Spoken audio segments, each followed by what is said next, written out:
Assalamualaikum warahmatullahi wabarakatuh. Selamat pagi, selamat siang, atau selamat sore. Hari ini kita akan belajar mengenai pengantar pemodelan data. Nah, ini merupakan satu hal yang mungkin baru begitu ya Anda dapatkan kalau di teknik industri dan juga manajemen rekayasa. Selama ini kan paradigma pemodelan kita itu berasal dari manajemen science ya, atau MS, atau disebut juga operation research ya, dan sejenisnya, dimana ini terkait dengan yang disebut sebagai mathematical modeling. Nah, kalau yang di sini pemodelan yang Anda pelajari itu nanti lebih bersifat yang disebut sebagai pemodelan yang sifatnya empiris. Nah, kalau di manajemen science begitu ya, kita selalu mengasumsikan bahwa kita memiliki yang disebut sebagai real words begitu. Nah, setelahnya kemudian dari real word tersebut Anda pilih kurang lebih sistemnya seperti apa begitu ya. Sistemnya seperti apa.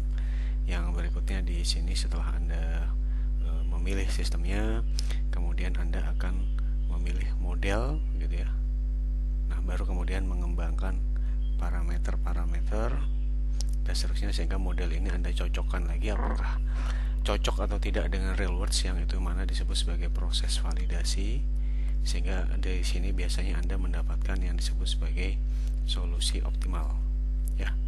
Contohnya apa? Misalnya kalau di OR begitu ya, di yang paling sederhana Anda menentukan bagaimana jumlah produksi yang optimal antara dua buah kombinasi produk atau lebih dan seterusnya. Yang membedakan nanti dengan pemodelan empiris, kalau di sini Anda selalu berasal dari real words-nya dan parameterisasi itu biasanya dilakukan belakangan. Nah, sedangkan kalau kita yang di sini dari pemodelan empiris selalu mulainya tersebut dari data ya. Contoh begitu.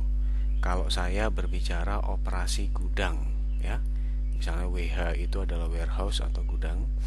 Kalau di pemodelan klasik begitu ya, saya memiliki yang di sini, yang masuk ke sini tentu saja disebut sebagai data demand.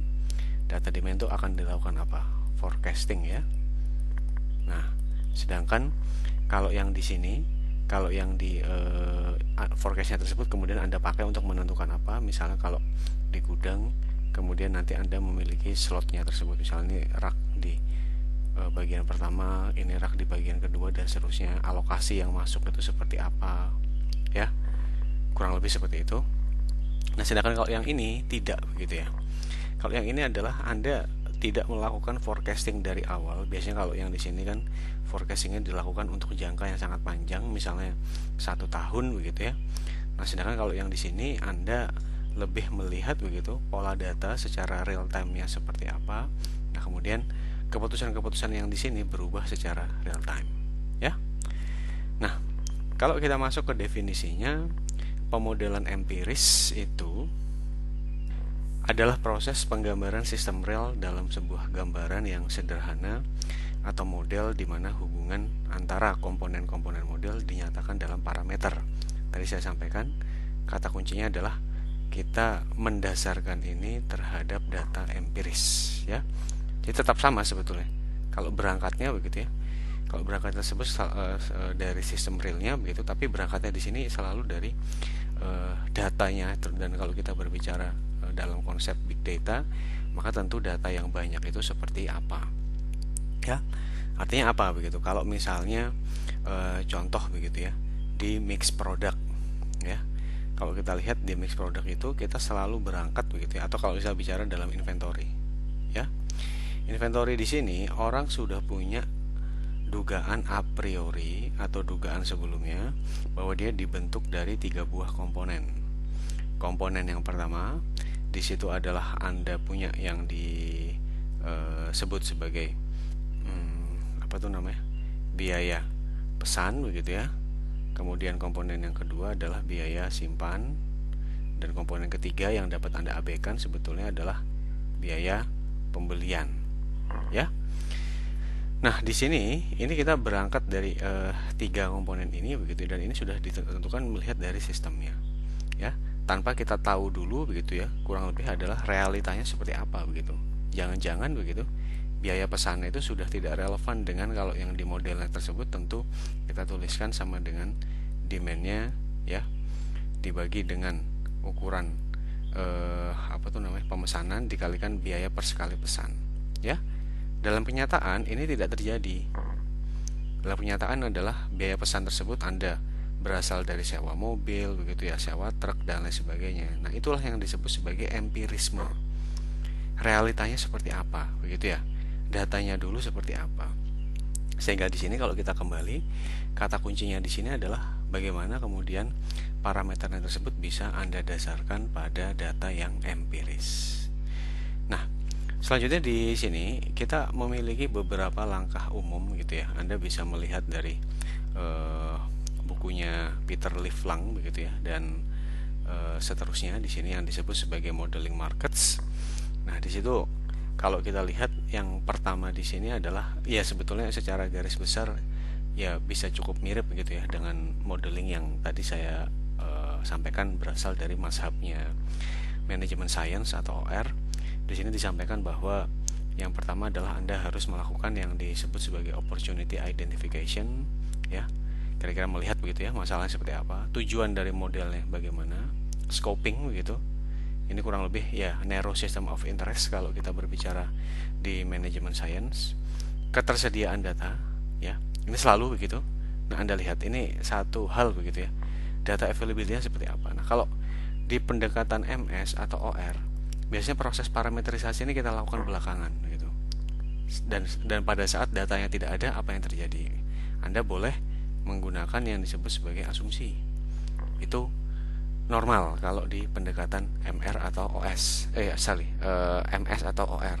Tapi kalau untuk pemodelan empiris itu selalu Anda berangkat dari ketersediaan datanya seperti apa. Nah, selanjutnya Anda melakukan yang disebut sebagai model specification begitu ya. Selanjutnya Anda bisa melakukan estimasi begitu, kira-kira nilai yang mau Anda cari itu seperti apa begitu ya. Karena kalau dalam pemodelan empiris begitu, Anda tidak selalu mencari solusi optimal. Anda bisa ingin memahami sebagai sistem atau proses describing gitu ya. Anda ingin melihat begitu, melakukan proses analisis. Kalau di OR begitu mazhabnya kan kita lebih melihat solusinya. Validasi begitu, kemudian cost benefitnya seperti apa, penggunaan, dan di sini kita bisa melakukan proses updating. Ya. Nah, tahap yang pertama di sini kita melihat yang disebut sebagai opportunity identification. Di sini Anda melihat begitu ya, kemungkinan di mana pengembangan atau implementasi sebuah model empiris itu dapat membantu proses pengambilan keputusan. Ya. Yang di sini. Jadi di sini adalah manajernya tersebut biasanya meminta bantuan pengembang model. Tentu Anda ingat ya, kalau yang di OR begitu, manajernya ini tentu kita sebut sebagai problem owner. Sementara yang di sini kita sebut sebagai problem analis, ya. Tujuannya sama begitu, supaya keputusan Anda tersebut bisa menjadi lebih baik. Karena prinsipnya ingat begitu ya, bahwa menggunakan tools begitu ya, atau teknik dari data analytics tersebut tidak gratis gitu ya. Artinya ada beberapa aspek cost benefit yang harus Anda pertimbangkan, ya. Nah, idealnya begitu pengembang model dan manajer yang bertanggung jawab terhadap proyek itu sama-sama begitu, bisa mendefinisikan masalah, menyetujui pendekatan yang dipakai, dan ekspektasi keuntungan dan biaya pengembangan. Ini mirip sekali begitu ya dengan yang ada di buku Dallenbach.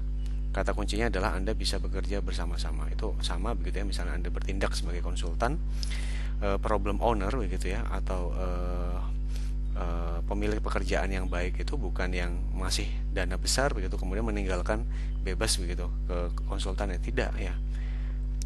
Pemilik pekerjaan yang baik itu yang bisa mengalokasikan waktunya secara kontinu. Di situ Anda bisa monitor begitu ya, mengadakan rapat mingguan atau 2 mingguan sehingga dalam hal ini bisa terkontrol dengan baik. Oke. Nah, ini adalah salah satu opportunity identification begitu ya, yang ada di bidang operations ya, seperti yang saya sampaikan. Arah dari data analytics saya tersebut lebih ke arah operations begitu ya. Nah, di sini kalau Anda lihat begitu ya, ini apa? Ini adalah jaringan begitu ya. Jaringan dalam bidang rantai pasok digital ya.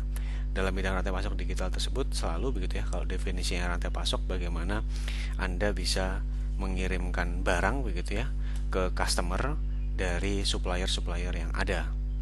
Nah, tentu saja begitu ya, dalam hal ini begitu ya, ada banyak pihak yang terlibat di dalam proses rantai pasok yang cukup kompleks ini. Anda bisa mulai di sini dari external suppliers begitu ya. Ini asumsinya tidak ada proses produksi ya, artinya proses produksinya tersebut sudah sudah jadi begitu ya. Dan di sini adalah Anda tinggal mengirimkan ke gudangnya, kemudian Anda kirim ke outlet, dari outlet tersebut ke customer. Nah, kalau kita lihat di sini ada banyak informasi yang mengalir begitu. Contohnya kalau kita lihat di sini dari outlet begitu atau toko ke customer tersebut, yang mengalir adalah data-data transaksi atau data-data penjualan ya. Nah, sementara dari warehouse ke outlet yang mengalir adalah pengiriman produk begitu, sementara dari warehouse ke supplier yang mengalir adalah PO. Nah, di sini begitu ya, tapi yang perlu dipahami adalah ternyata ada beberapa peluang yang belum terakomodasi di sistem yang sekarang. Contohnya, data transaksi itu sudah sangat banyak, tetapi segmentasinya begitu ya, segmentasi pelanggan berdasarkan data penjualan beberapa waktu terakhir itu tidak banyak digali begitu ya. Begitu pula kalau kita lihat di sini, apa yang sebaiknya dikirim dari warehouse ke outlet tersebut juga tidak banyak digali, apalagi kalau Anda berbicara di sini bagaimana kita meminimasi dead stock gitu ya, dimana definisi dead stock tersebut adalah kalau begitu ya Anda membeli suatu barang lama tersimpan di gudang, itu tidak baik. Nah, artinya apa begitu? Dari pemetaan yang cukup dasar ini Anda bisa melihat begitu ya, bahwa ada banyak peluang. Nah, itu yang mungkin bisa dieksplorasi. Nah, kemudian kalau Anda sudah mengidentifikasi peluangnya, langkah yang berikutnya adalah Anda bisa mengira-ngira begitu ya, atau mendefinisikan kira-kira tujuan dari modelnya itu apa. Nah, tujuan dari sini Anda harus bisa menyatakan secara presisi begitu ya. Seperti yang saya sampaikan, tidak semuanya itu Anda mencari solusi optimal. Tadi saya sampaikan, ada yang Anda ingin mendeskripsikan sesuatu. Anda masih ingat begitu ya, di kuliah kita yang awal-awal gitu, ada diperkenalkan sebuah konsep yang disebut sebagai customer signature begitu ya. Sebetulnya apa yang ingin Anda peroleh? Metrik-metriknya itu apa saja? Saya punya yang di sini disebut sebagai metrik begitu ya. Yang di sini adalah hasil dari metriknya tersebut seperti apa? Yang di sini ya. Itu kalau kita ingin melakukan sesuatu yang sifatnya deskriptif gitu ya. Misalnya dalam hal ini Anda ingin menampilkan begitu biayanya, ini customer retention, dan seterusnya ya. Itu kurang lebih kalau kita melihat begitu ya, kira-kira ukurannya seperti apa. Nah, yang berikutnya di sini adalah bagaimana Anda bisa melakukan proses prediksi ya. Nah, ini juga merupakan satu hal yang penting begitu. Contohnya kalau misalnya kita berbicara regresi. Nah, kita ingin memprediksi begitu ya, penjualan dalam beberapa waktu ke depan itu bakal menjadi seperti apa ya. Itu sesuatu yang sifatnya normatif gitu. Kira-kira apa insight yang ingin Anda dapatkan. Nah, sama seperti pada saat Anda membahas model manajemen science atau OR, ada yang disebut sebagai kriteria keberhasilan model, atau dalam hal ini itu disebut sebagai performance criterion ya. Kalau dalam OR itu disebut sebagai Z ya. Artinya kalau dalam OR itu kan variabel keputusan Anda itu dievaluasi berdasarkan nilai Z-nya. Apakah itu minimum atau maksimum tergantung masalahnya, apakah minimisasi atau maksimisasi. Nah, kalau yang ini begitu, kriteria keberhasilannya apa? Misalnya errornya yang kecil ya. Kemudian keterjelasan datanya yang tinggi, dan seterusnya ya. Nah, yang di sini adalah kalau yang dalam kasus yang nanti akan kita bahas di sini adalah seorang manajernya ini begitu ya, itu dia membutuhkan sebuah model untuk memperoleh peramalan penjualan yang akurat gitu ya. Nah, apa kemudian yang diperlukan begitu ya untuk bisa melakukan proses peramalan penjualan yang akurat tersebut? Di sini dia memerlukan beberapa informasi begitu ya. Yang pertama adalah tingkat permintaan atau level of demand yang perlu diramal begitu ya. Dan yang di sini adalah ya, dia sudah punya dugaan begitu ya. Kalau dia sudah punya dugaan determinan atau faktor apa saja yang diyakini oleh manajer berpengaruh terhadap peramalan tersebut, maka kemungkinan besar dia akan menggunakan model-model yang sifatnya kausal ya. Nah, tapi di sini tingkat peramalan itu apa? Yang pertama adalah apakah Anda mau melamarkan di level SKU begitu ya. SKU yang tersebut macam-macam, bisa di level produk begitu ya, bisa di level varian. Apakah Anda mau meramalkannya di level toko? Artinya kalau di sini kita klasifikasinya tersebut berdasarkan daerah begitu ya, atau region. Nah, itu merupakan hal yang berbeda. Artinya tingkat permintaannya seperti apa, begitu determinannya seperti apa, itu juga merupakan bisa berpengaruh begitu ya terhadap model yang ingin Anda kembangkan tersebut. Nah, tahapan selanjutnya setelah Anda tadi kan yang pertama adalah menentukan begitu ya, kurang lebih peluangnya seperti apa begitu yang Anda identifikasi. Kemudian yang berikutnya adalah Anda melihat itu kira-kira adalah tujuannya seperti apa. Yang di sini langkah ketiga adalah Anda, kalau kita kembali ke sini begitu ya, adalah melakukan proses scoping gitu ya, atau batasannya. Tadi saya sampaikan bahwa kalau di pendekatan OR atau manajemen science itu kurang lebih disebut sebagai narrow system of interest begitu ya. Nah, di sini adalah ada beberapa hal yang bisa Anda pertimbangkan begitu, yang biasanya bisa kita klasifikasikan dari variabelnya terlebih dahulu ya. Di sini apakah Anda ingin mempertimbangkan variabelnya tersebut tunggal begitu ya, atau beberapa variabel yang ingin Anda pertimbangkan tersebut ya. Kemudian yang di sini apakah yang di situ Anda ingin mempertimbangkan begitu ya. Yang di situ adalah apa tuh namanya? Yang di sini yang disebut sebagai apa tuh namanya, mana variabel yang bisa Anda kendalikan begitu ya, mana variabel yang tidak bisa Anda kendalikan begitu ya. Itu juga merupakan satu hal yang cukup penting ya, yang ada di situ. Nah, di sini kalau kita lihat begitu ya, di sini kemudian kita akan melihat sejauh mana pengaruh eksternalnya tersebut dimodelkan ya, atau noise-nya yang nanti akan kita bahas. Nah, yang berikutnya adalah di sini apa kemudian kalau dalam permasalahannya ini, itu biasanya di situ disampaikan bahwa kalau dalam bidang model kalau di model scopingnya tersebut ya, biasanya adalah promosi diskon tersebut itu memiliki dampak yang cukup sangat, atau yang dampak kuat begitu ya, bukan cukup lagi tapi dampak yang kuat kepada penjualan begitu ya. Nah, jadi yang di sini adalah sehingga kalau misalnya memang terjadi seperti itu begitu ya, nah biasanya Anda memerlukan proses yang cukup intensif gitu ya, baik untuk proses baik untuk proses produksi maupun proses distribusinya. Nah, kemudian ada konsekuensi finansial dari promosi tersebut begitu ya, yang mana itu perlu dipikirkan masak-masak oleh manajer untuk menentukan apakah proyeknya tersebut masih menguntungkan atau tidak ya. Nah, yang berikutnya di sini dari sisi ketersediaan data begitu ya. Dari data apa saja yang dapat diperoleh ya. Dari sisi granularity-nya, apakah Anda mau menggunakan datanya tersebut ya. Apakah mau menggunakan datanya tersebut secara individu begitu ya, ataukah mungkin Anda mau menggunakan datanya tersebut secara agregat ya. Itu merupakan satu hal yang perlu Anda tanyakan juga begitu ya, kurang lebih seperti apa yang dimaui. Nah, kemudian jangka waktu pengembangannya berapa lama, karena tentu saja kalau kita berbicara jangka waktu seperti ini akan sangat terkait dengan biaya begitu ya, yang akan Anda keluarkan begitu, kira-kira seperti apa. Nah, itu kalau yang terkait begitu ya, itu kalau yang terkait dengan ketersediaan datanya, kemudian dari jangka waktu dan seterusnya.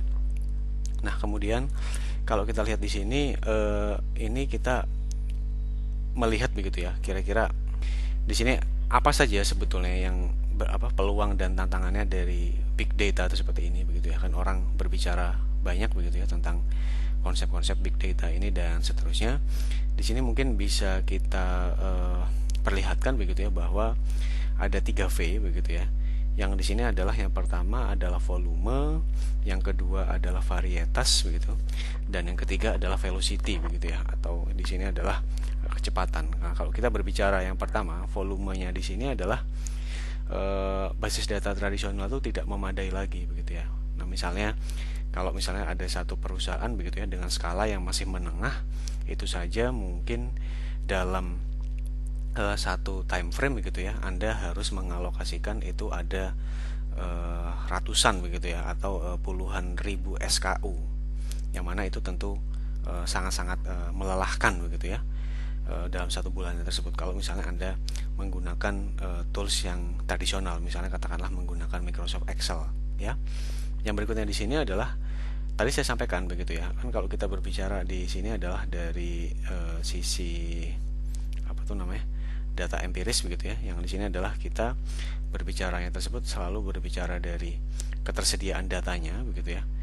Nah, maka karena datanya tersebut berubah dengan cepat, maka proses analisis yang Anda lakukan tersebut juga harus mengikuti dengan baik begitu ya.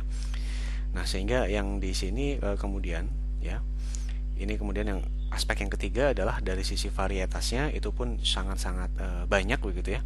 Sangat-sangat banyak, sehingga di sini bagaimana kemudian Anda bisa memilih mengatasi begitu ya format yang sangat beragam ini ya, karena datanya itu banyak, ada yang terstruktur begitu maupun yang tidak terstruktur.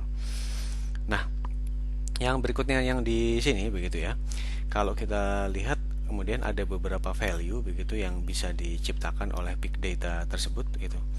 Yang pertama adalah membuat informasi menjadi lebih transparan dan berguna dalam frekuensi yang lebih tinggi begitu ya. Dan kalau yang kita lihat yang berikutnya adalah Anda bisa menganalisis banyak data transaksional yang awalnya mungkin kalau Anda tidak menggunakan konsep big data tersebut ya, karena prosesnya tersebut sangat membosankan dan juga sangat memakan banyak biaya, sehingga mungkin Anda tidak terlalu eager begitu ya kalau untuk menganalisisnya tersebut ya. Tapi dengan adanya big data ini itu bisa lebih tereksplor gitu. Contoh begitu ya, kalau kita ingin melihat ya sebetulnya satu produk itu seringnya dibeli dengan produk yang mana. Sebetulnya kan data itu secara transaksi kemungkinan besar kan tercatat, tetapi karena selama ini Anda tidak dibantu oleh tools begitu ya, sehingga Anda tidak melakukan itu gitu. Sehingga padahal kan manfaatnya banyak. Apa misalnya? Kalau saya tahu begitu ya, misalnya produk A itu sering diberi dengan produk D dan produk J, wah ini saya bikin satu klaster saja begitu ya, sehingga itu saya tempatkan di dalam tempat-tempat yang berdekatan, itu akan membantu orang yang mengambil di gudangnya tersebut ya. Itu kalau kita bicara di gudang. Kalau kita bicara di toko begitu, maka tentu akan membantu orang yang pelanggan begitu ya dalam mencari begitu barangnya kira-kira apa saja ya. Jadi data transaksional yang dulunya tidak banyak dibahas menjadi lebih banyak dibahas. Nah, yang ketiga di sini ini ada segmentasi begitu ya, yang sangat spesifik untuk pelanggan sehingga dapat membuat produk atau jasa yang sesuai dengan kebutuhan ya. Nah, yang berikutnya di sini ada analisis-analisis lanjutan begitu ya untuk meningkatkan proses pengambilan keputusan secara substansial ya. Jadi ya ini contohnya data transaksionalnya begitu ya. Data transaksionalnya sudah Anda olah begitu ya dengan sebetulnya tools yang sederhana ya, maksudnya bukan tools model yang sederhana begitu. Nah, tapi Anda dari sini bisa membuat analisis lanjutan yang cukup kuat ya. Dari sini Anda bisa melakukan pengarahan gitu, kira-kira pengembangan produk dan jasanya itu bakal seperti apa ya. Segmenting juga seperti itu begitu. Ini Anda bisa klasifikasikan dengan cepat begitu ya. Kalau yang dulu mungkin kan misalnya tadi saya sampaikan, kalau volume bisnis kan ya dulu kan juga sudah cukup banyak gitu ya, kalau misalnya perusahaan-perusahaan yang besar. Misalnya saya ingin tahu begitu kira-kira pelanggan yang masuk kategori gold itu mana saja. Nah, Anda kan cukup repot ya dalam mengklasifikasikan. Kalau misalnya itu kita klasifikasikan dari proses penjualannya, tapi dengan adanya analitika data begitu ya, nah itu bisa membantu Anda begitu dengan lebih mudah lagi. Oke. Yang berikutnya yang di sini begitu ya. Di sini adalah kalau kita lihat itu dari spesifikasi begitu ya. Yang berikutnya tadi kan kita sudah melihat ada ketersediaan data begitu. Yang berikutnya adalah Anda melakukan proses yang disebut sebagai spesifikasi ya. Jadi ini disebut sebagai tahap representasi atau struktur. Itu merupakan tahapan yang menggambarkan elemen-elemen terpenting di real world itu ke dalam komponen matematis gitu ya. Nah, ini Anda lihat gitu ya. Itu bedanya. Kalau di sini kita selalu mulai dari datanya, kemudian spesifikasinya itu Anda lakukan belakangan. Nah, kalau di pendekatan manajemen science atau operation research, tentu Anda paham bahwa ini justru kita lakukan di awal biasanya. Ya, kita lakukan di awal begitu. Nah, kemudian dari situ kemudian datanya Anda cek gitu, ada atau tidak dan seterusnya. Kalau ini kita lakukannya belakangan, ya. Nah, di sini ada dua tahapan utama. Yang pertama adalah Anda melakukan spesifikasi begitu ya, variabel yang akan dilibatkan ke dalam model, ya. Apakah variabelnya tersebut variabel dependent terhadap variabel yang independen? Anda akan menentukan skala begitu ya dan distribusi variabelnya tersebut, dan Anda akan menspesifikasikan begitu kurang lebih error termnya itu bakal seperti apa, ya. Jadi variabel-variabel apa saja itu yang penting begitu, karena model Anda akan ditentukan dari situ, apakah model-model dependensi begitu, apakah model interdependensi dan seterusnya, ya. Nah, yang berikutnya di sini ada hubungan fungsional begitu ya. Apakah tadi modelnya itu linear, apakah modelnya non linear? Apakah dalam hal ini efek begitu ya? Ini immediate atau lag, itu kita bicara efeknya. Apakah kalau misalnya saya menetapkan kebijakan di T, saat T itu juga terjadi, ini saya sebut sebagai input begitu ya. Apakah saat T itu juga terjadi outputnya? Itu yang disebut sebagai efek yang immediate gitu atau seketika. Tapi kalau efeknya bukan seketika begitu, tapi harus tertunda atau lag begitu, di sini ditambahkan dengan plus n, di mana n-nya ya tergantung dari kondisi yang Anda hadapi. Apakah interaksinya tersebut terjadi secara aditif atau multiplikatif, itu juga merupakan satu hal yang harus Anda cermati, ya. Nah, dalam proses spesifikasi ini, ya, di sini adalah ada beberapa terminologi. Itu kalau Anda lihat di sini, Anda lihat ya, variabelnya begitu itu linear semua karena ordonya satu tentu saja ya, x1t begitu, x2t, di sini adalah xkt, dan di sini Anda lihat begitu parameternya juga linear begitu ya, parameternya juga linear. Tapi di sini kalau kita lihat di sini ya, di sini adalah kalau kita lihat di sini ya, ini adalah Anda lihat itu variabelnya itu linear, non linear. Anda lihat dia variabelnya itu adalah ada kaitannya dengan eksponensial ya, parameternya tapi linear ya. Di sini Anda lihat betanya, beta 1, beta 2, beta 3 itu adalah beta yang sifatnya linear ya. Ini adalah parameter tentu saja. Anda lihat di sini itu adalah, kalau kita lihat yang di sini parameternya tersebut tidak linear begitu ya, karena mengandung fungsi pangkat ya, saya lupa pangkat itu bahasa resminya apa.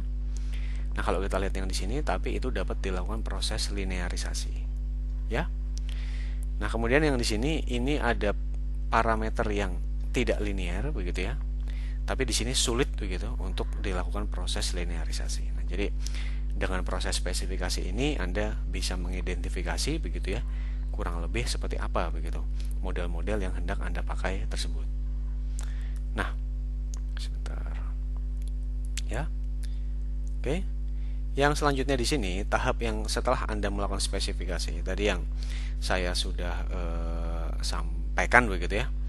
Jadi kalau kita lihat yang di sini tadi, kalau di manajemen science begitu atau OR, proses spesifikasinya tersebut Anda lakukan di awal begitu ya. Datanya, parameterisasinya tersebut Anda lakukan belakangan. Kalau ternyata ada beberapa parameter begitu ya yang tidak bisa diperoleh begitu, nah itu biasanya Anda menggunakan asumsi. Nah, tapi kalau ini tidak seperti itu begitu ya. Kalau ini justru spesifikasinya kita lakukan begitu setelah melihat datanya seperti apa. Nah, di sini setelah melihat data baru Anda melakukan proses parameterisasinya begitu. Jadi dasarnya data, tapi juga parameterisasi itu kita lakukan lagi. Nah, di sini parameternya tersebut estimasi begitu ya. Anda ingat begitu kalau melakukan estimasi, kalau misalnya kita menggunakan estimasi titik, maka untuk mengestimasi mu kita bisa dekati dengan x bar begitu ya. Nah, kemudian kalau misalnya yang di sini sigma kuadrat, Anda bisa dekati dengan s kuadrat kalau yang unbiased gitu. Kalau ingat, kalau di statistika, kalau Anda mengestimasi s, kalau Anda mengestimasi sigma dengan s, itu adalah estimasi yang sifatnya bias ya. Nah, yang di sini ada beberapa teknik di statistika yang bisa Anda pakai. Misalnya Anda bisa menggunakan least square begitu ya. Anda bisa menggunakan maximum likelihood dan seterusnya.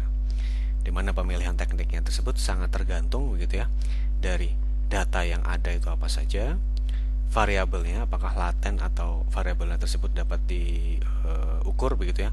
Variabel laten itu apa? Variabel laten itu misalnya ini kalau misalnya Anda nanti belajar di SEM gitu ya. SEM itu adalah Structural Equation Modeling. Variabel laten itu adalah variabel yang tidak bisa diukur secara langsung, tapi itu ada. Contohnya apa? Kecerdasan ya. Bagaimana cara Anda mengukur kecerdasan? Dengan IQ. Itu variabel yang observable. Tapi yang di sini yang kita sebut sebagai kecerdasan tidak bisa diukur sebetulnya. IPK begitu ya. Seperti itu kurang lebih. Atau tingkat kerajinan orang. Itu juga variabel laten. Tapi dalam hal ini cara mengukurnya apa? Seberapa sering dia tidak terlambat dan seterusnya. Nah, kemudian yang di sini ada beberapa asumsi yang dibutuhkan dan itu akan mempengaruhi teknik yang akan Anda pakai dan upaya komputasional. Ini juga satu hal yang sangat penting ya, karena kalau tidak kita kembali ke awal tadi antara manajer begitu ya dengan pengembang model, atau kalau dalam bahasa manajemen sains dan OR antara apa tuh namanya? Antara problem owner dan juga problem analis. Di situ diperlukan begitu kira-kira waktunya seperti apa. Oke, yang berikutnya di sini Anda bisa melakukan proses validasi begitu ya. Ini merupakan satu proses untuk menilai begitu kualitas atau keberhasilan dari model Anda itu seperti apa. Nah, ada beberapa kriteria yang bisa digunakan begitu ya. Yang pertama adalah sejauh mana hasil dari model tersebut sesuai dengan teori atau fakta empiris yang diterima secara umum ya. Yang berikutnya di sini adalah sejauh mana model tersebut mempengaruhi kriteria atau uji statistika tertentu. Tentu dalam hal ini harus memenuhi kaidah-kaidah secara statistika. Itu juga tidak boleh dilupakan begitu menurut saya tentu saja ya. Yang berikutnya yang di sini adalah sejauh mana model yang dihasilkan relevan gitu dengan tujuan. Ingat begitu ya. Anda melakukan analitika ini tidak hanya untuk gaya-gayaan begitu, tapi untuk menyelesaikan permasalahan yang sedang Anda hadapi gitu ya. Jadi satu, Anda harus punya landasan secara teoretik begitu ya. Yang berikutnya, teruji secara statistika dan tujuan Anda bisa tercapai. Oke, yang berikutnya adalah di sini ya. Akan sangat aneh begitu ya kalau misalnya Anda membuat suatu project begitu tapi Anda betul-betul loose begitu ya, atau betul-betul bebas dalam melakukan proses analisis biayanya dan seterusnya. Nah, di sini adalah ada tahapan di mana Anda akan melakukan assessment begitu ya terhadap biaya begitu ya, dan juga apa tuh namanya keuntungan begitu yang akan Anda peroleh begitu, dan itu satu hal yang tidak boleh diabaikan begitu. Kenapa? Di sini yang pertama kalau kita berbicara benefit begitu ya, benefitnya tersebut terkait dengan kira-kira potensi peningkatan begitu ya. Potensi peningkatannya itu seperti apa ya dalam hal ini ya, potensi peningkatannya. Yang berikutnya adalah kalau dari sisi biaya, ini terkait dengan biaya akuisisi dan pemeliharaan data, pengembangan model, dan juga dari sisi komputasional. Nah, kalau modelnya gagal pada tahap ini gitu, ada baiknya itu tidak Anda lanjutkan ya. Karena buat apa? Karena dari sisi biaya sudah bisa terbukti begitu ya, itu sudah tidak layak atau tidak worth it begitu ya untuk dilakukan. Nah, kemudian ada yang berikutnya setelah Anda mengidentifikasi gitu ya kira-kira cost and benefitnya seperti apa, Anda bisa melihat kurang lebih nanti bagaimana kalau ini akan kita lakukan implementasi ya. Yang pertama adalah ini hal yang sangat penting begitu ya, kata-kata ini. Jadi analitika data itu tidak untuk begitu ya supaya apa yang Anda kerjakan tersebut terlihat keren begitu ya, terlihat canggih, bukan itu begitu ya.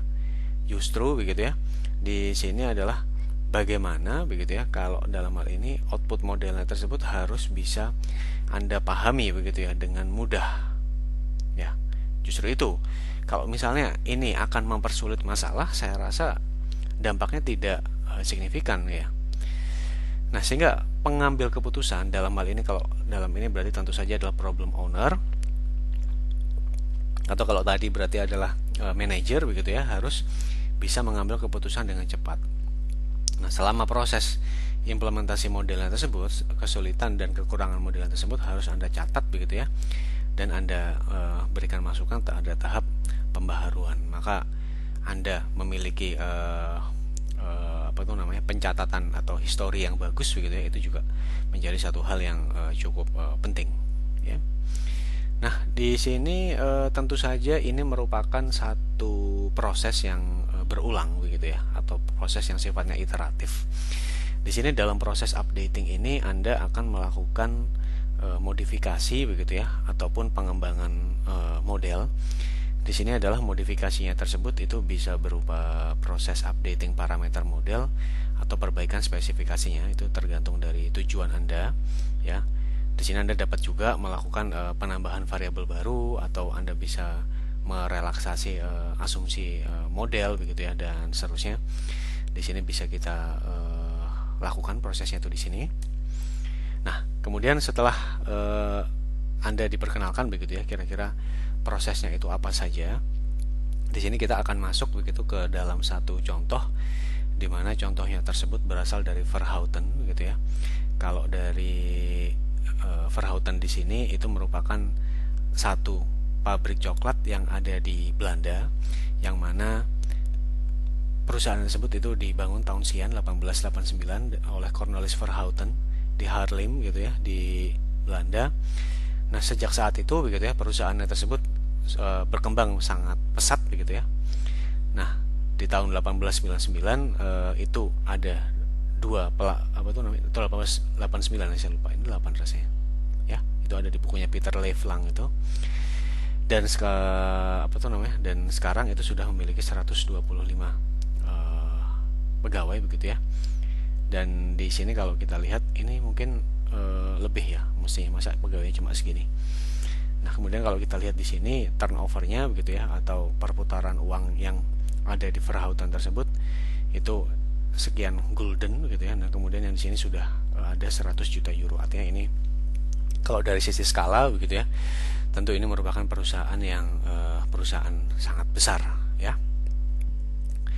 Nah, yang berikutnya di sini itu produk-produk dari Verhouten tersebut itu didistribusikan dari beberapa saluran distribusi begitu ya. Di situ kalau Anda lihat saluran distribusi supermarket itu 75% ya. Kemudian lewat toko permen ya, sebetulnya bukan permen, mungkin makanan-makanan manis begitu, permen, kue atau apapun. Itu kalau kita lihat di situ 10%. Kemudian melalui kantin di fasilitas-fasilitas olahraga, karena kalau di Belanda itu banyak yang disebut sebagai sport centrum gitu ya. Itu biasanya mereka memang menjual kantinnya dan seterusnya, dan coklat dijual di situ, dan itu masuk akal gitu ya, karena biasanya orang setelah olahraga tersebut gula darahnya akan turun gitu. Nah, biasanya orang kalau memang sangat capek gitu ya, nah biasanya dia makan coklat gitu. Nah, kemudian dijual di stasiun pengisian bahan bakar, bukan rest area ya. Kalau di Belanda rest areanya sangat miskin gitu menurut saya. Miskin itu maksudnya hanya ada satu pom bensin, kemudian mungkin satu toko kecil begitu ya, dan mungkin toilet pun rasanya jarang gitu. Jadi makanya mereka nyebutnya gasoline station gitu, bukan rest area. Dan juga toko rokok gitu ya. Meskipun tobacco stores itu biasanya juga banyak yang bergabung dengan supermarket. Nah, kalau kita lihat di sini kemudian, ini kan berarti kan kalau dari Pareto begitu ya, yang terbesar itu kan adalah disalurkan melalui supermarket.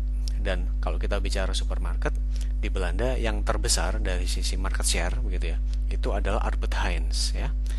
Albert Heijn tersebut yang warnanya biru, ini kalau di Indonesia dia itu satu grup sebetulnya dengan Superindo ya.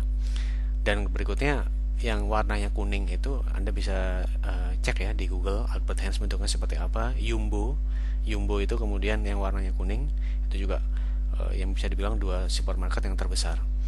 Nah, yang di sini adalah itu ya, kita sampaikan itu. Jadi ini kita sudah melakukan proses, kurang lebih Anda melakukan proses filtering, tidak semuanya Anda pertimbangkan ya. Jadi Anda satu begitu ya, channelnya sudah Anda seleksi begitu ya. Yang berikutnya dari sini pun produknya pun tidak semua yang Anda pertimbangkan. Anda fokus lebih kepada coklat-coklatnya saja, ya. Anda fokus ke coklat-coklatnya saja. Di sini kalau kita lihat begitu ya, dari coklatnya itu dari coklat itu kenapa? Karena ya dalam hal ini itu dibilang yang terpenting, dan itu normal ya dalam proses modeling. Anda sah-sah saja melakukan proses narrow system of interest seperti itu, scoping ya kurang lebih. Ya. Nah, yang selanjutnya di sini ini ada beberapa alasan begitu ya, kenapa kok coklat bar itu yang Anda pilih untuk dijadikan sebagai unit analisisnya. Di sini adalah yang pertama ada yang disebut sebagai motif fungsional, di mana motif fungsional di sini adalah untuk memenuhi selera begitu ya. Ini untuk misalnya Anda capek gitu ya, Anda ingin mentraktir diri Anda sendiri, meskipun beda-beda ya. Kalau saya terus terang tidak pernah mentraktir diri saya dengan coklat karena selera saya tidak suka manis ya. Yang berikutnya Anda ingin memberikan gitu. Nah, ini kalau ini masih saya lakukan begitu ya. Misalnya saya ke luar negeri gitu, biasanya kalau misalnya ada coklat yang menarik begitu, di situ sebenarnya saya berikan gitu ya, entah ke anak saya, istri saya, atau keluarga saya. Dan diberikan, contoh ini juga dilakukan meskipun saya sendiri hampir tidak pernah memakan begitu ya barang-barang yang saya bawa tersebut coklatnya, tapi ini memang sering sekali saya lakukan. Saya bawa gitu misalnya kalau untuk oleh-oleh rekan-rekan yang di kantor ya. Nah, biasanya yang di sini itu yang menarik gitu. Kalau misalnya Anda belanja begitu, apakah secara spesifik Anda akan bilang, "Oh, saya akan beli coklat" begitu. Dan itu Anda tuliskan di daftar belanjaan Anda atau grocery list-nya tersebut? Mestinya tidak begitu ya. Itu tidak Anda tidak Anda bikin di situ begitu ya. Tetapi begitu saat misalnya Anda melihat-lihat begitu di supermarket, biasanya begitu ya. Biasanya saat proses melihat-lihat tersebut Anda baru sadar, oh kayaknya menarik begitu ya kalau kita membeli coklat. Sehingga di sini begitu ya. Sehingga di sini kalau kita lihat itu tidak masuk ke grocery list, tapi biasanya orang punya kecenderungan yang tinggi dan itu kecenderungan secara impulsif ya. Nah, dan biasanya ada beberapa sales promotion di sini yang mempengaruhi kira-kira pembelian coklat yang secara impulsif itu seperti apa kalau dari sisi pelanggannya ya. Nah, di sini ini kemudian yang area penyajian coklatnya tersebut ya, dengan harga yang disebut yang dalam hal ini adalah temporary itu misalnya kemudian harganya itu turun begitu ya, karena tadi disampaikan di slide sebelumnya bahwa promosi akan berdampak cukup signifikan terhadap coklatnya tersebut ya. Biasanya itu akan menjadi insentif begitu ya, atau dalam kata lain adalah dorongan ya, dorongan untuk melakukan proses pembelian ya. Sehingga dalam hal ini begitu ya, sehingga dalam hal ini adalah promosi-promosi tersebut biasanya banyak dipakai di bidang kategori penjualan coklat ini. Nah, ya, berdasarkan promosi yang dilakukan secara sering dan berkala tersebut, pelanggan akan melakukan adaptasi begitu ya terhadap pola pembelian mereka bakal seperti apa ya. Nah, sebetulnya kasusnya tuh ingin melihat itu gitu salah satunya ya. Nah, mereka akan membeli begitu ya coklatnya tersebut pada saat periode promosinya itu, dan kemungkinan begitu akan membeli lebih sedikit coklat pada saat periode promosinya tersebut sudah habis ya. Sehingga di sini kalau dari historinya begitu ya, penjualan yang diakibatkan oleh promosi tersebut biasanya sangat tinggi, tapi di sisi yang lain pada saat promosinya sudah habis biasanya penjualannya cukup rendah ya. Nah, tentu saja kalau dalam hal ini kalau misalnya Anda seperti itu ya, kalau kita berbicara dari sisi produksi dan logistik, tentu saja itu akan menciptakan beberapa permasalahan. Kalau kita berada di sisi orang produksi dan sisi orang logistik, tentu Anda tidak suka dengan penjualan begitu yang berfluktuasi begitu. Anda bayangkan begitu kan, Anda ngeset kapasitas produksinya menjadi repot begitu ya. Bandingkan kalau misalnya dia level saja atau setara. Nah, itu tentu lebih memudahkan ya. Sehingga dalam hal ini begitu, penjualannya tersebut juga harus sangat terkait dengan dua hal ini, produksi dan logistik ya. Tetapi begitu, di satu sisi yang lain, saluran dari distribusinya tersebut harus memiliki stok yang cukup begitu ya. Pada saat apa tadi kan disampaikan di slide-slide sebelumnya bahwa tipikal penjualan coklat ini adalah pada saat terjadi promosi maka penjualannya akan naik secara signifikan, ya.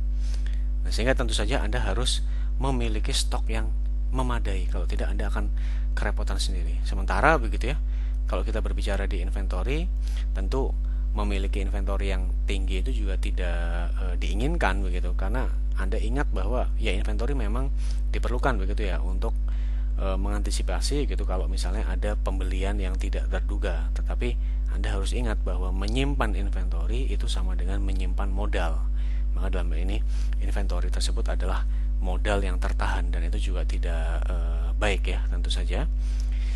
Nah, kalau kita lihat di sini kemudian ya, jadi untuk mengantisipasi begitu dampak dari penjualan-penjualan tersebut, itu manajemen Verhouten tersebut dia ingin mendapatkan begitu ya, kira-kira sebetulnya prediksi penjualannya itu seperti apa. Nah, saya sampaikan tadi, kalau tidak ada aspek dari promosi, sebetulnya prediksi penjualan itu kan bisa dibilang stationary begitu ya. Contoh kalau misalnya Anda jualan buku gitu, buku kan ya kurang lebih sama lah setiap bulan, kecuali kalau misalnya ada kondisi di mana terjadi penerimaan siswa baru, biasanya kan penjualannya naik cukup drastis, tapi di luar itu rasanya tidak begitu ya. Nah, tapi kalau yang ini disampaikan tadi, aspek promosinya tersebut berdampak cukup signifikan. Bagaimana Anda bisa menginkorporasi itu, ya? Nah, di sini kalau kita lihat, di sini kemudian manajemen dari Verhouten tersebut mereka menunjukkan begitu ya. Mereka menunjukkan ketertarikan yang tinggi begitu untuk mengembangkan model-model forecasting begitu ya untuk penjualan coklat barsnya tersebut, ya. Nah, sehingga kalau kita sudah tadi kan Anda diminta begitu ya melakukan pemilihan, apakah Anda mau melakukan proses estimasi atau Anda mau melakukan proses deskripsi, ya, atau Anda mau melakukan proses prediksi. Nah, dalam hal ini begitu ya, model yang dipakai untuk kasus Verhouten ini secara spesifik Anda melakukan proses prediksi, dan mungkin Anda sudah punya dugaan bahwa Y mungkin itu akan dipengaruhi oleh beberapa variabel independen begitu ya, atau mungkin dipengaruhi oleh waktu. Nah, itu yang harus kemudian Anda lihat begitu ya, kira-kira kalau dari sisi modelnya seperti apa. Nah, tentu saja begitu ya, prediksinya tersebut harus cukup akurat sehingga tadi saya sampaikan begitu ya, fluktuasi yang tinggi yang mana itu sangat tidak diharapkan oleh rekan-rekan dari Verhouten yang di bagian produksi dan juga di bagian logistik tersebut, itu menjadi tidak terlalu berfluktuasi begitu ya, sehingga Anda bisa mendapatkan profil yang cukup baik, ataupun begitu ya, ini kan yang diharapkan ya, tapi kan rasanya tidak mungkin begitu. Kenapa? Karena tadi kan disampaikan sendiri bahwa kalau dalam kasus Verhouten ini angka dari penjualannya tersebut pada saat promosi memang sangat tinggi. Ya sebetulnya nggak apa-apa juga kalau misalnya berfluktuasi seperti ini, tapi misalnya ini terjadi T, yang ini adalah T plus 1, ini T plus 2, ini T plus 3, ini T plus 4, ini betul-betul terjadi di T plus 1, dan ini betul-betul terjadi di T plus 2. Nah, kalau itu mungkin masih tidak apa-apa, karena meskipun berfluktuasi begitu ya, dia sudah bisa menjamin bahwa oh ini memang betul begitu akan terjadi pada saat waktu yang sudah saya prediksi tersebut, sehingga dia bisa bersiap-siap dari awal. Nah, tapi kalau model yang berfluktuasi, tapi yang di sini Anda prediksi di T plus 1 terjadinya baru di T plus 2, nah tentu itu menjadi satu permasalahan yang sangat pelik begitu. Kenapa? Karena tentu saja itu baru bisa Anda Anda terlambat satu periode gitu ya. Jadi dalam hal ini Anda apakah akan membuat profil yang seperti ini, dan tentu rasanya sulit, tapi tentu saja kalau memang dia dipengaruhi oleh promosi, Anda harus bisa pastikan dia terjadi sesuai dengan waktu yang Anda prediksi itu. Oke. Yang berikutnya di sini ya, itu modelnya tersebut itu diharapkan bisa menjadi semacam proses pembelajaran begitu ya bagi perusahaan ini, dan dia akan fokus kepada satu varietas coklat bar gitu ya, yang dia dijual di satu supermarket yang tadi saya sampaikan bahwa supermarketnya pun sudah dispesifikan ya, Albert Heijn gitu. Yang di sini adalah coklatnya tersebut adalah milk chocolate begitu ya, dengan ukuran yang 100 gram ya. Itulah yang disebut sebagai SKU gitu ya. SKU-nya tersebut. Jadi kita berbicara tipenya, kemudian Anda juga berbicara gramnya itu seperti apa, ya. Nah, mengapa demikian? Karena disampaikan di sini adalah itu adalah produk yang paling penting begitu bagi Verhouten, karena dia yang tingkat turnovernya tersebut paling tinggi, ya. Nah, kemudian kalau misalnya ini berhasil begitu ya, nah baru kemudian Verhouten tersebut akan berpikir ini apakah akan bisa di-extend begitu ya untuk produk-produk yang lain, untuk supermarket chain yang lain. Nah, ini merupakan contoh yang sangat bagus begitu. Kenapa? Karena berarti kan dia tidak terburu-buru dalam melakukan proses modeling.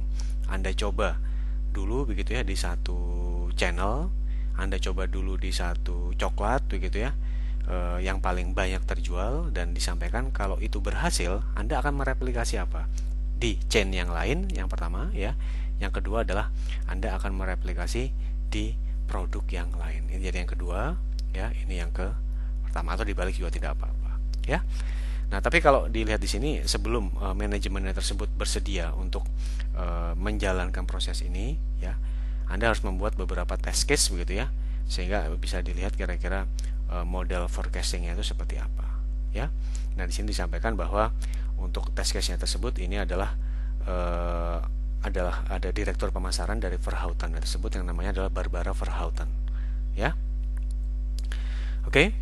Nah, yang di sini itu modelnya tersebut kemudian dia akan dikembangkan berdasarkan data chain levelnya tersebut yang dikumpulkan dari Albert Heinz ya.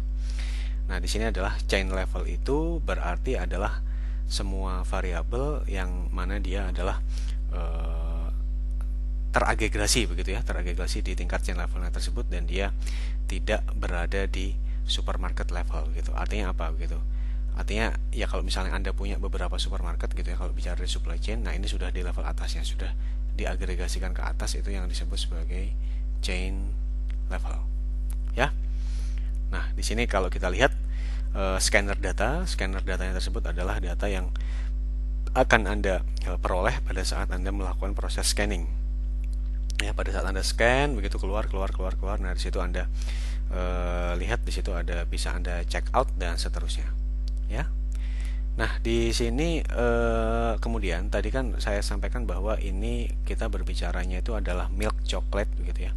Dan kita memiliki 4 jenis produk begitu. Yang pertama di sini adalah merek 1 begitu ya, Verhouten.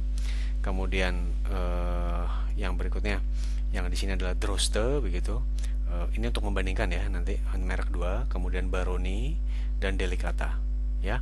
Delicata ini adalah merek sendiri dari Albert Heinz, sama ya. Kalau misalnya Anda di Indomaret kan juga ada beberapa barang yang dia tuh produk Indomaret, misalnya kacang gitu, atau misalnya tisu. Nah, atau misalnya air minum, ini pun sama ya. Dalam hal ini Albert Heinz juga memiliki produk-produk mereka sendiri.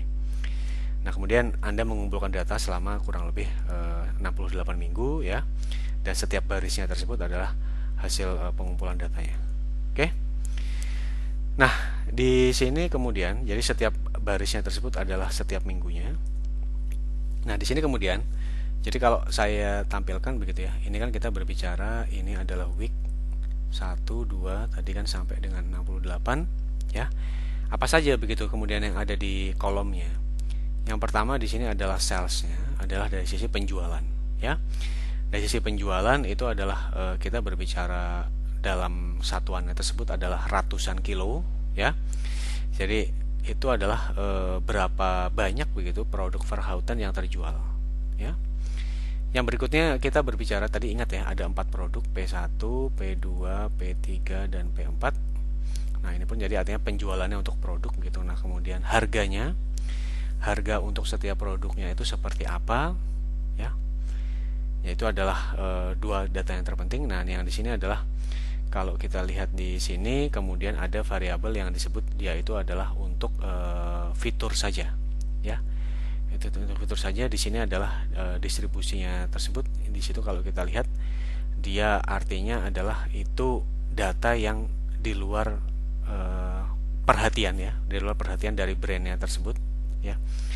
Di sini kalau kita lihat di sini ya, kalau kita lihat di sini itu adalah variabel-variabel tambahannya itu seperti apa. misalnya katakanlah apakah ada promosi begitu ya, misalnya apakah ada hal-hal yang perlu diperhatikan yang lain. Itu kalau kita berbicara feature only-nya ya. Nah, kemudian yang di sini ada juga variabel yang dia itu, kalau yang feature only di sini ya, feature only di sini kan outset store attention begitu. Kalau yang kemudian kita berbicara variabel yang display only ya, display only-nya tersebut itu berbicara di sini itu adalah bagaimana untuk menarik perhatian dari brandnya ya di dalam tokonya tersebut ya. Di situ kalau kita lihat yang di sini, misalnya kalau nilainya 1 begitu ya, itu adalah berarti adalah variabel yang memang dia itu display only begitu ya.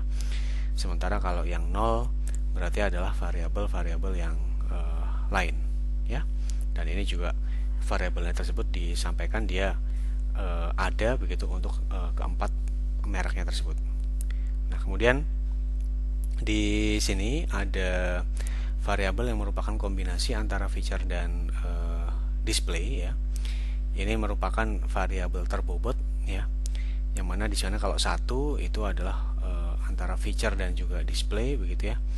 Di sini ada 4 yang perlu kita perhatikan ya. Yang pertama adalah tidak ada promosi ya. Tidak ada promosi itu adalah feature only, kemudian display only, dan feature and display semuanya 0. Kemudian feature only promotion begitu ya. Jadi kalau memang dia ada feature only promotionnya nilainya 1, kalau tidak nilainya 0, display only promotion dan seterusnya ya. Nah, kalau kita lihat di sini, ini Anda lihat seperti apa. Ini intinya berdasarkan permasalahannya begitu ya. Jadi kira-kira mana yang memang kalau kita lihat yang di sini begitu ya. Contoh kalau bicara feature only begitu ya. Kalau kita bicara only di sini, apakah Anda mau melakukan iklannya tersebut di koran atau majalah? Kalau display begitu, tentu saja iklannya tersebut ada di display di dalam supermarketnya. Apakah misalnya Anda memasang katakanlah banner gitu ya di dalam supermarketnya, atau misalnya Anda membayar supermarketnya tersebut untuk menaruh begitu barang Anda tersebut di bagian depan supaya pelanggan bisa mengetahui dengan cepat, itu yang maksudnya display only. Nah, kalau feature and display artinya Anda memutuskan untuk melakukan promosinya tersebut baik di level koran begitu ya, maupun juga di level di dalam tokonya. Dan kemudian di sini Anda juga mengukur begitu ya temperatur temperaturnya tersebut dalam degree Celcius. Kenapa? Mungkin karena temperaturnya tersebut akan cukup berpengaruh terhadap kualitas produknya. Sementara kalau kualitas produknya bagus, mungkin orang akan lebih tertarik untuk membeli. Tapi kalau coklatnya sudah lembek, kemasannya rusak segala macam, mungkin orang malas gitu ya. Nah, jadi itu tadi penjualan begitu ya, harga, kemudian di mana Anda melakukan promosi, feature only, newspaper atau kombinasi, derajat Celcius ya. Sehingga di sini Anda bisa membuat modelnya. Nah, kemudian di sini yang penting, di sini sudah ditunjukkan gitu ya, kurang lebih modelnya itu seperti apa. Tapi yang tidak boleh Anda lupakan begitu ya, itu adalah model tersebut begitu ya. Modelnya tersebut itu dalam hal ini modelnya itu harus didasarkan kepada teori gitu ya. Jadi tidak bisa Anda betul-betul ngarang gitu ya. Nah, di situ apa yang ingin Anda cari? Yang ingin Anda cari di sini itu adalah tadi saya sampaikan salesnya ya.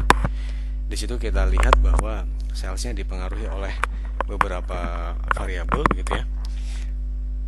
Yang pertama dari harga, yang berikutnya adalah apakah dia melakukan iklan di feature, apakah dia di tadi yang feature itu adalah di sini ada di koran dan juga majalah ya. Apakah Anda akan melakukan iklan tersebut di display? Displaynya tersebut berarti adalah di ada di dalam supermarketnya itu sendiri, di raknya gitu misalnya. Kemudian apakah dua-duanya? Berapa kemudian harga kompetitornya dalam satu waktu yang sama begitu, karena Anda ingat begitu, ini yang kita ngukurnya T, 1, 2 dan seterusnya sampai 68 ya. Display dari kompetitornya itu seperti apa sebagai pembanding, display dari feature dan kompetitornya. Nah, kemudian di sini apakah begitu ya terjadi kondisi-kondisi yang bisa mempengaruhi penjualan gitu. Kalau Anda berbicara pada saat Paskah atau pada saat bulan Desember gitu ya. Kalau bulan Desember kan sudah jelas ada libur Natal dan tahun baru ya, meskipun orang Belanda sudah jarang sebetulnya ya kalau yang ke gereja, tapi momen perayaannya tersebut itu masih dirayakan dengan cukup meriah begitu ya pada saat ini yang disebut sebagai Pasen gitu ya. Pasen itu Paskah gitu. Sementara kalau yang di sini itu adalah Christmas ya, malah lupa bahasa Belandanya. Oke. Nah, di sini kalau kita lihat, nah ini adalah model yang didasarkan secara teoretik tersebut. Nah, ini kalau disampaikan begitu ya, ini adalah secara sederhana begitu. Model dari Verhoeven tersebut tadi saya sampaikan, ini adalah variable dependentnya, itu adalah salesnya ya, yang diukur measure of kilos. Ini konstannya yang merupakan hasil dari model. Yang di sini adalah kalau kita lihat ini price-nya dari Verhoeven-nya ya. Ini adalah price-nya Verhoeven-nya. Di sini kalau Anda lihat kelihatannya dia menggunakan model linear ya, karena ini adalah mengindikasikan slope-nya dari variabel independen yang pertama gitu ya. Independen yang pertama itu adalah harganya. Yang berikutnya yang di sini FT tersebut, kalau misalnya Anda ingin menggunakan feature only saja, tadi saya sampaikan, ingat ya bahwa yang ini berarti displaynya di koran gitu contohnya. Kalau yang ini juga display feature ya. Kalau yang ini misalnya Anda ingin displaynya tersebut di dalam supermarketnya tersebut ya, dari setiap T-nya tersebut. Nah, sementara yang di sini FD-nya kalau misalnya Anda ingin menggunakan feature dan display tersebut, di mana nilainya tadi mereka tersebut kalau Anda masih ingat penjelasannya itu adalah 1 atau 0 ya. Nah, yang berikutnya di sini ini ada errornya, dan ini adalah jumlah dari observasinya, di mana kita sudah tetapkan jumlah observasinya sama dengan 68 minggu. Nah, ini adalah model aditifnya yang secara lengkap begitu ya. Yang di sini kalau kita lihat tadi, lihat di sini, ini kalau Anda hanya mempertimbangkan modelnya tersebut hanya untuk satu brand ya, berarti adalah brandnya Verhoeven. Bagaimana kalau Anda mempertimbangkan di sini untuk brand-brand yang lain begitu? Di situ Anda lihat sekarang kita diindikasikan begitu ya. Di sini adalah ini satu ya. Satu itu adalah untuk brandnya Verhoeven tersebut. Kalau untuk brandnya yang lain tentu saja ya. Kalau untuk brandnya yang lain tentu saja di situ ada yang lain gitu. Contoh kalau tadi kan ada 3 brand, maka menjadi S2T, S3T atau S4T tergantung brandnya. Jadi kalau misalnya kita bicara di sini adalah S2T begitu ya. Nah, maka ini adalah brand 2 begitu. S3T di sini adalah brand 3. Di sini kalau kita bicara S4T itu adalah brand 4 ya. Nah, di sini ini pun sama, di situ Anda sudah diidentifikasikan gitu ya. Itu adalah berapa di sini, ini dia menggunakan model penjumlahan begitu ya. Di sini kalau kita lihat ini adalah berapa harga dari brand yang lain begitu ya. Di sini adalah berapa, jadi pengaruhnya dari Jadi mereka ingin melihat begitu ya. Jadi kita katakanlah kalau kita bicara harga begitu ya. Nah, maka ini T 1 2 3. Ini berarti kan T-nya Verhoeven. Ini price-nya Verhoeven. Ini harganya brand yang kedua, harga brand yang ketiga P4 tadi kan adalah harga coklatnya Albert Heijn ya. Anda bandingkan seperti itu. Begitu pula di sini saya punya pembanding yang lain, yaitu adalah FT. Apakah dalam satu waktu Verhoeven melakukan ini F1 berarti ya. F1 adalah apakah Verhoeven melakukan iklan di koran. F2, berarti dalam waktu yang pertama ini dia tidak melakukan iklan di koran. Brand kedua, brand ketiga tidak melakukan. Brand keempat, brandnya Albert Heijn dia melakukan. Seperti itu. Anda kemudian melihat gitu apa dampaknya terhadap penjualannya tersebut, sehingga Anda bisa melakukan prediksi begitu. Kira-kira kalau sebuah brand akan melakukan proses-prosesnya itu di masa yang akan datang, kira-kira dampaknya terhadap penjualan Verhoeven itu seperti apa ya.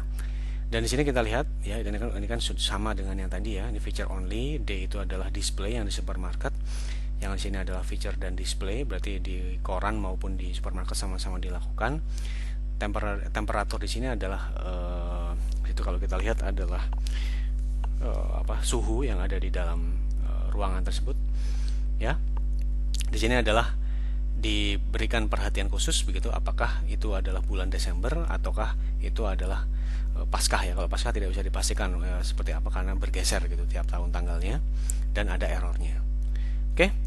Yang berikutnya di sini, ini kalau kita berbicara model multiplikatifnya yang secara cukup lengkap ya.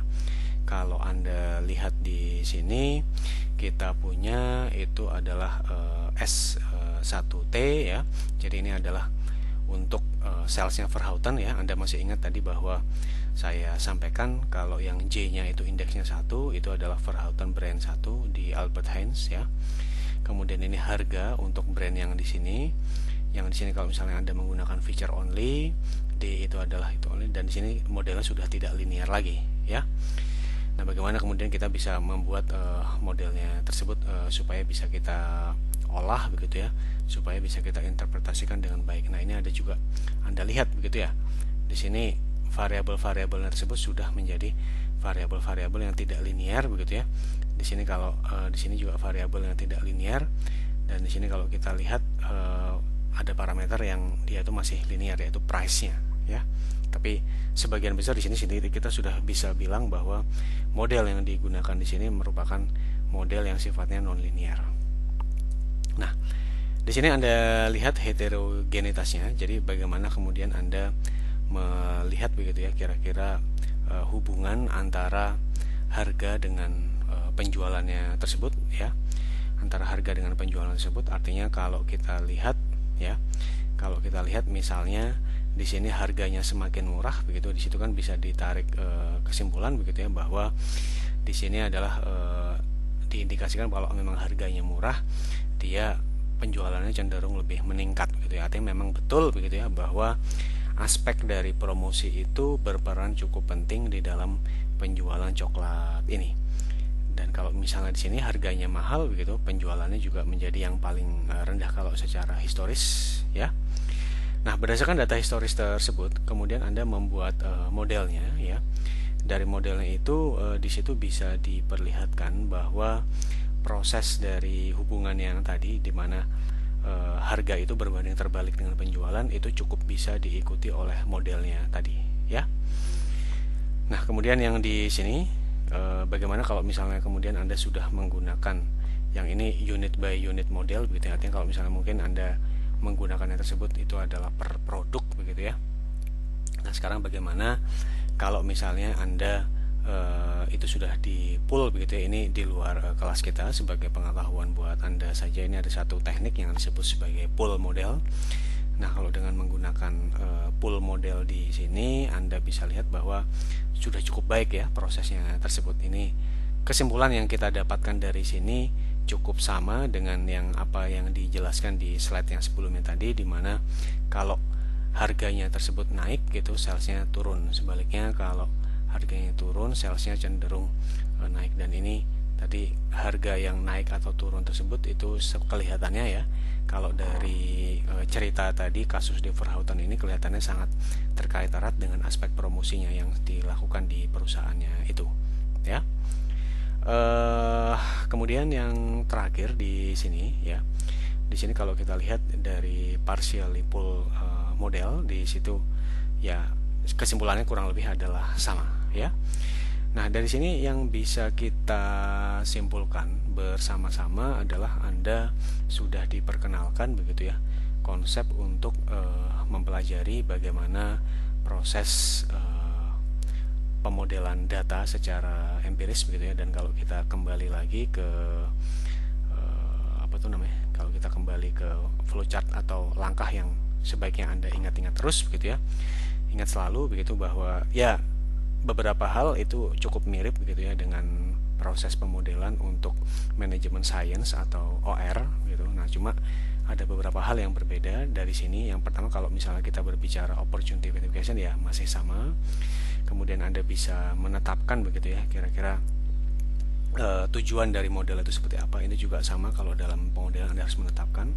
Tapi yang cukup beda di sini, Anda selalu berangkat dari ketersediaan datanya itu seperti apa. Jadi kalau kita, saya ulang ya, kalau di pendekatan OR atau manajemen science biasanya kan boleh-boleh saja, misalnya katakanlah datanya itu tidak ada, kemudian kita asumsikan, bukan berarti itu jelek, bukan ya, karena kalau di OR atau manajemen science kan yang kita fokuskan adalah bagaimana Anda bisa menerjemahkan sistem yang kompleks tersebut, dan memang mungkin beberapa datanya tidak tersedia ya.